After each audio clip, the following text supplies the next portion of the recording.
Congrats, क्योंकि ये video पे क्लिक करते ही तुम आ जाते हो 1% कैटेगरी में जो इस चीज के बारे में जान पाओगे। तुम्हारा पूरा सिलेबस कंप्लीट हो चुका है, कई लोगों का पार्शियली कंप्लीट हुआ है और कई लोगों ने तो लिटरली अभी तक कुछ भी नहीं पढ़ा है। और ये वीडियो हर एक प्रॉब्लम को ध्यान में रख कर बनाया गया है जो एंड में तुम फेस कर सकते हो। जैसे प्री बोर्ड्स की प्रॉब्लम होती है, कई लोगों को सिलेबस की प्रॉब्लम है और कई लोग जो पढ़ भी रहे हैं लेकिन उन्हें मैनेज करना मुश्किल होता है एक साथ कई सारे सब्जेक्ट्स। डिस्ट्रैक्शंस होती है, हर एक चीज जो लास्ट के मंथ में लास्ट टाइम में तुम्हें प्रॉब्लम दे सकती है, लास्ट के टाइम में तुम्हें क्या करना है वो सब ध्यान में रख के ये वीडियो बनाई गई है। तो प्लीज ये वीडियो को एंड तक देखना एंड आई कैन गारंटी अगर ये वीडियो एंड तक देख लेते हो ना तो 95% सिर्फ किसी वीडियो के थंबनेल पर ही नहीं होंगे, 95% तुम्हारे रिपोर्ट कार्ड पर होंगे इस बार के। और जितनी भी प्रॉब्लम है क्लास 10 सब कुछ साथ लेकर इस वीडियो में डिस्कशन करेंगे।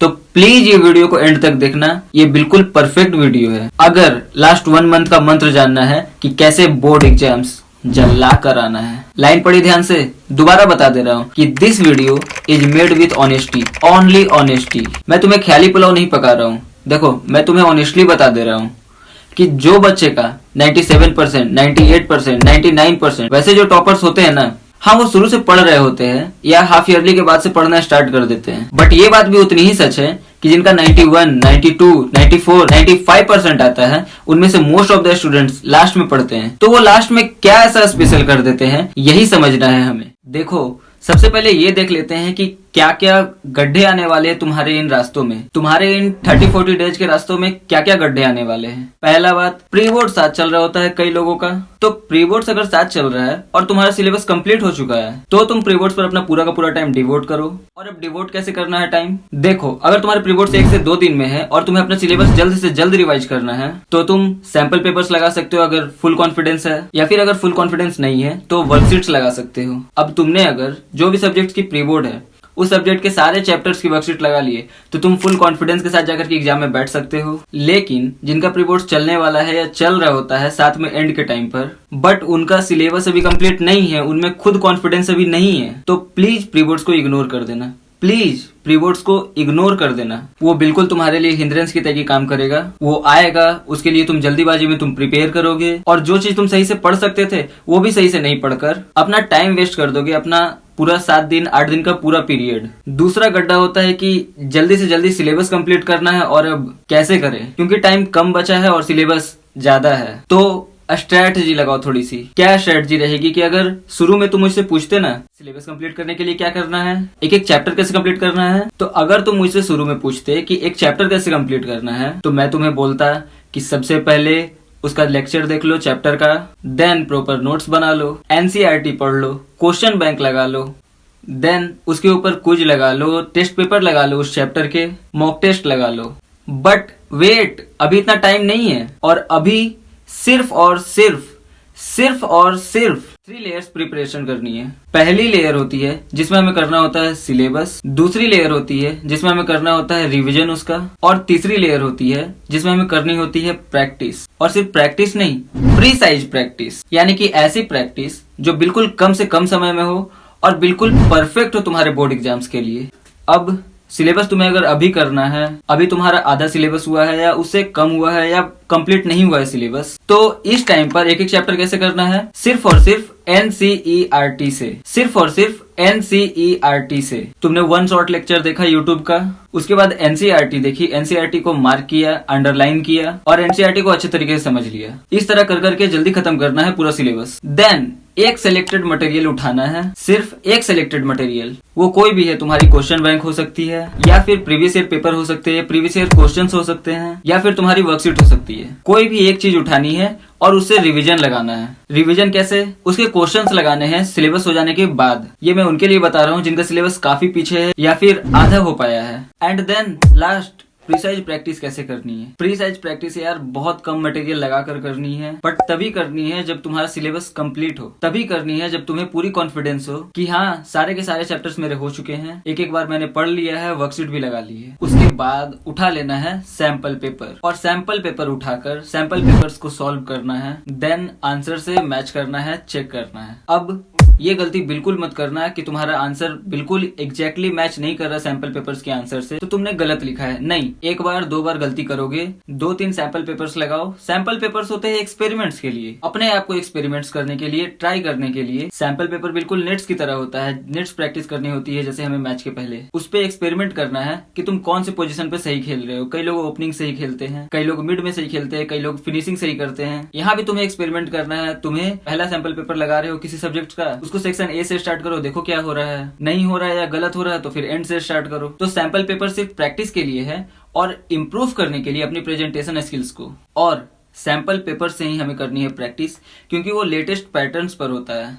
अगला गड्ढा आता है यार, कई लोग कहते हैं कि कंसिस्टेंसी मेंटेन नहीं हो पाती है, मोबाइल से एडिक्शन है। तो सुनो, खुद के दिमाग के साथ खेलो। तुम्हारा दिमाग तुम्हारे साथ खेलने की कोशिश कर रहा है, तुम खुद के दिमाग के साथ खेलो। कैसे? देखो, जब भी तुम बैठो लेक्चर्स देखने, मेन इशू ये है कि जिस भी डिवाइस में तुम लेक्चर्स देख रहे हो, उसी डिवाइस में तुम्हारी डिस्ट्रैक्शंस है, चाहे वो सोशल मीडिया एप्स हो या कुछ और। तो क्या करना है, डाउनलोड करके लेक्चर्स देखने हैं और उस टाइम पे नेट नहीं खोलना है, मोबाइल डाटा नहीं ऑन करना है, वाईफाई से कनेक्ट नहीं करना है। और अगर ये रूल ब्रेक करते हो तो अपनी एक वैल्यूएबल चीज कमिटमेंट पे लगा दो। अपनी एक वैल्यूएबल चीज कमिटमेंट रखो, उससे उस चीज को हटा दो। जैसे तुम्हारे लिए बाहर जाकर आउटडोर गेम्स खेलना एक बहुत वैल्यूएबल चीज है, बहुत अच्छी चीज है, या फिर किसी से बात करना, किसी से चैट करना बहुत इंपॉर्टेंट है। तो अगर तुमने अपना रूल ब्रेक किया, डाटा ऑन किया, वाईफाई ऑन किया, तो वो चीज तुम नहीं करोगे उस दिन, उस पर रोक लगा दोगे। अपने दिमाग को तुम चैलेंज दोगे कि तुम खुद से वो चीज नहीं करोगे। नेक्स्ट बहुत बड़ा गड्ढा है यार जो तुम्हारे रास्ते में आएगा, वो है टफ चैप्टर्स। कई लोग सिलेबस कंप्लीट कर तो सकते थे लेकिन नहीं कर पाए, 1-2 टफ चैप्टर्स में रह गए। खुद भी तुमने देखा होगा कि कई लोग, हो सकता है तुम खुद भी, मैथ्स में कई सारे कठिन चैप्टर्स है जैसे एपी या ट्रिग्नोमेट्री या सर्कल्स, ये सब चैप्टर्स में फंस गए और पहुंच ही नहीं पाए एंड तक, पूरा सिलेबस कंप्लीट ही नहीं कर पाए। इसके लिए क्या करना है, जो टफ चैप्टर्स हैं उन्हें देखो एक बार कि इन चैप्टर्स का वेटेज कितना है, कितने मार्क्स के आ रहे हैं ये चैप्टर। तो ये तुम कहाँ से देख सकते हो? कोई ब्लूप्रिंट वगैरह नहीं, ये तुम सीबीएसई के सिलेबस से देख सकते हो। उसमें कैटेगरी वाइज दिया हुआ होता है कि कौन से चैप्टर से कितने मार्क्स हैं। अब जब तुम देख रहे हो कई चैप्टर्स टफ होते हैं, जैसे एपी है, बट इस साल उससे काफी कम क्वेश्चन आएंगे 2-3 मार्क्स के क्वेश्चन। तो 2-3 मार्क्स के लिए तुम जो चैप्टर्स बहुत इजी हैं, जिससे तुम सिक्योर कर सकते हो अपना 80 मार्क्स का पेपर रहेगा रिटन पेपर, तो तुम सिक्योर कर सकते हो 60 मार्क्स उससे। जो इजी चैप्टर्स है जिससे सबसे ज्यादा क्वेश्चंस आएंगे, जैसे स्टैटिक्स हो गया, प्रोबेबिलिटी हो गया, कोऑर्डिनेट ज्योमेट्री हो गया, ये सारे चैप्टर्स उनको पहले सिक्योर कर लो यार। वो सारे जो तुम्हारे लिए सबसे इजी चैप्टर्स है उनको पहले सिक्योर कर लो। यानी कि अगर देखो तुम्हारा टारगेट है कि 80 मार्क्स, जो रिटन में 80 मार्क्स का पेपर है, 75 लाना है, तो पहले 60 सिक्योर कर लो। वो कैसे करोगे? तो जो चैप्टर्स इजी हैं प्लस जो चैप्टर्स हाई वेटेज के हैं उनको कर लो। अब ये कौन से चैप्टर्स है ये भी मैं तुम्हें बता दे रहा हूँ, नोट डाउन कर लो। जैसे मैथ्स में वो चैप्टर है linear equation, coordinate geometry, application of trigonometry, जो काफी इजी होता है। ट्रिग्नोमेट्री से तो इजी ही होता है application of trigonometry. And then area related to circle, surface area and volume, statistics and probability, ये 2 चैप्टर्स बिल्कुल मत छोड़ना। इससे अच्छे खासे क्वेश्चन आते हैं एमसीक्यूज में भी। देन साइंस में chemical reaction and equation, acid base and salt, life process, control and coordination, lights, magnetic equation वाला चैप्टर, इसे बहुत अच्छे क्वेश्चंस मिलते हैं। आवर इन्वायरमेंट, ये सब इजी चैप्टर्स है। देन सोशल साइंस में भी सुन लो, nationalism in India, print culture, manufacturing industries, life line of national economy, federalism, political parties, outcomes of democracy, money and credit और ग्लोबलाइजेशन इकोनॉमी वाला। ये सारे चैप्टर्स इजी हैं और जल्दी किए जा सकते हैं और हाई वेटेज चैप्टर हैं। तो अब इन चैप्टर्स का क्या करना है? देखो, एक खुद का प्लान बना लो कि इन चैप्टर्स को मुझे पहले करना है या बाद में। क्योंकि कई लोगों के लिए क्या होता है कि इजी चैप्टर्स हैं तो उन्होंने पढ़ लिया है, तो उन्हें सिर्फ रिवीजन मारना होता है। और ऐसे जो चैप्टर्स है जिनका सिर्फ रिवीजन मारना है, उनको थोड़ा साइड कर दो, उनको एक पॉज लगा दो, और जो रिवीजन मारने वाले चैप्टर्स हैं उनको गैप डेज में कर लेना। अब ये नहीं कि जिस एग्जाम में सिर्फ 1 दिन का गैप है मैं उसमें बोल रहा हूँ। अपनी इस साल की डेट शीट से देख लो कि किसमें ज्यादा गैप है। लेट भी सोशल साइंस में काफी ज्यादा गैप है, तो जो इजी चैप्टर्स है उनको गैप डेज में पढ़ लेना। अभी उसको मत पढ़ो। अभी क्या कर लो कि जो लंबे चैप्टर्स है जो ज्यादा मार्क्स के आएंगे, जैसे कि तुम्हारा होता है rise of nationalism in Europe, वो कुछ लोगों के लिए कठिन है, ग्लोबलाइजेशन वो कुछ लोगों के लिए कठिन है, वो चैप्टर्स कर लो जल्दी से जल्दी। और जो इजी चैप्टर्स है उनको गैप डेज में कर लेना। फिर एंड में सबका कंप्लीट सिलेबस का रिवीजन कर लेना। कैसे?